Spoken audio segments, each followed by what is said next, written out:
Finance Secretary Cesar Purisima, former managing partner of SGV, the largest accounting and consulting company in the country, served President Gloria Arroyo before he broke with her and 5 years later returned to his old job. We spoke with him yesterday about presidential management styles and his own reputation for being a tough executive.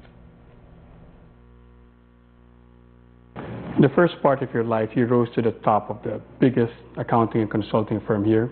Then you served as trade secretary, then finance secretary, then about 5 years as a businessman. Now you're back in public service.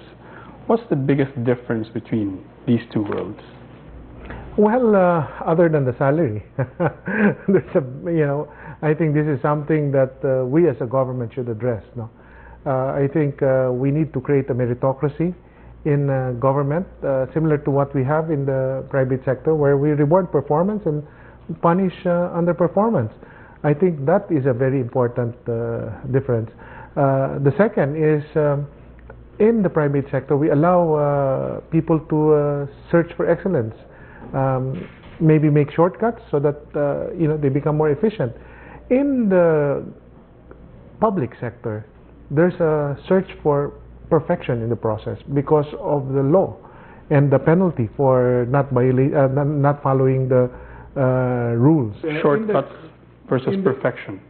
No, not shortcuts, but search for efficiencies, excellence can easier be attained in the private sector as compared to the public sectors, where the rules are quite strict in terms of the form of the process, and that creates sometimes paralysis, that creates rental opportunities, in short, corruption opportunities. And I think this is something that needs to be addressed. No?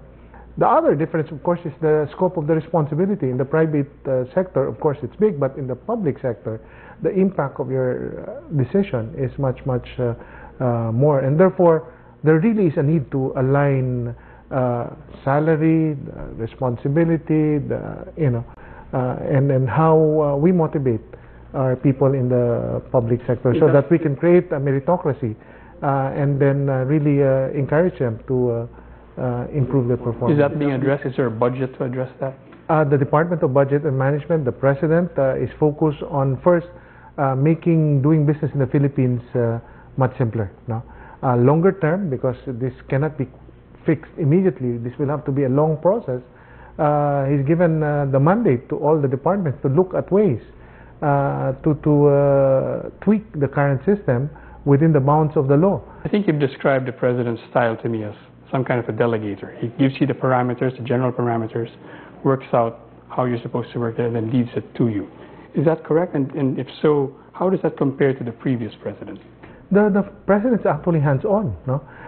What I like about the President is his work style is focused on action rather than show.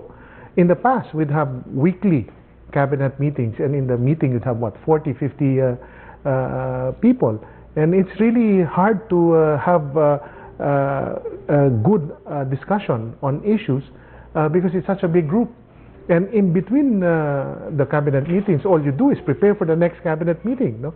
Whereas with President Aquino, he gives us, all of us, face time. No?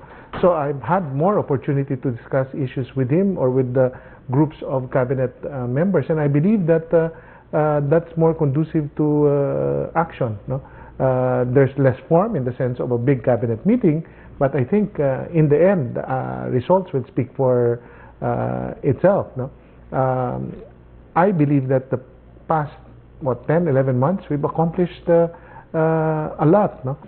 How would you describe your management style? I mean, unidentified people say that you're difficult to compromise with, maybe even difficult to work with. Well, in the private sector, you won't go up through the hierarchy if you're difficult to work with, because I really believe you're only as good as your people.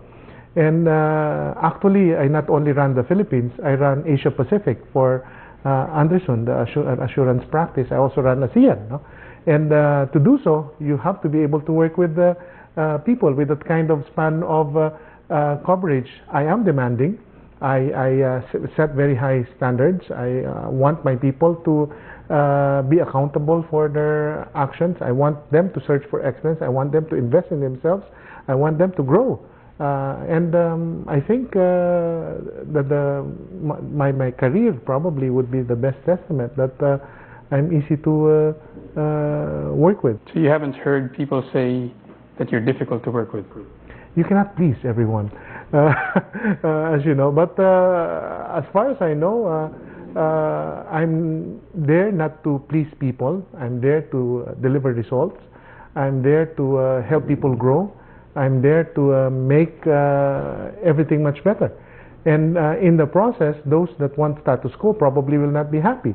But for change to happen, you have to displease those who are resisting change.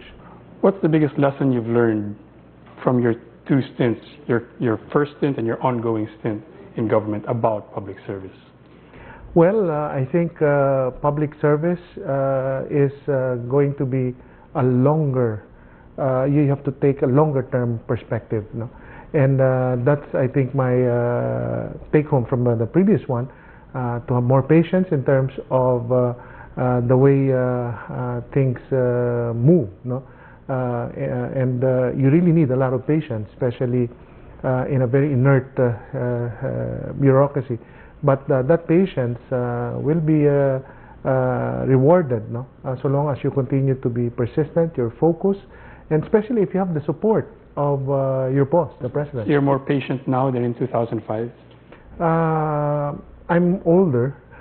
I think hopefully I'm wiser. I try to learn every day. Every experience, I think, is something that I try to learn from. You know, up to the last day of our life, we'll have to continue learning, and we'll never be perfect. So I'm not sure of anyone who's perfect. So we continue to work on improving ourselves. Thank you very much, Secretary. Thank you.